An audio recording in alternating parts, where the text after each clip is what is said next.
दिलेलं आहे 9 4 6 32 2 8 9 9 आणि प्रश्नचिन्ह आणि प्रश्नचिन्हाच्या जागेवरती कोणती संख्या येईल तुमच्यापैकी कुणीही व्यवस्थितपणे सोडवलेलं नाही तर मी याचं उत्तर तुम्हाला सांगते.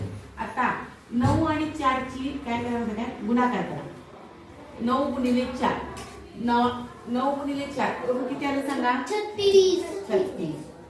ठीक आहे 36. आता 6चं वर्गमूळ 6चं वर्गमूळ काय आहे रे 36. 6चं वर्गमूळ 36 बरोबर. हे आता क्लिअर. आता दुसरं 32 गुणिले 2 त्या दोघांचा करा. 32 गुणिले 2 32 दुनी 64 किती आलं 64. मग 8चं वर्गमूळ 8चं वर्गमूळ काय आहे सांगा 64.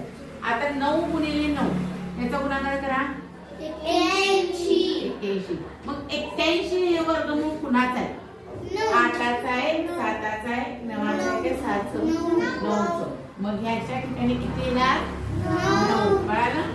9 चौक 36 6चं वर्गमूळ 36 32 गुणिले 64 8चं वर्गमूळ 64 9 9 81 9चं वर्गमूळ 81. मग उत्तर किती आलं आपलं 9. 3 आपलं कळालं.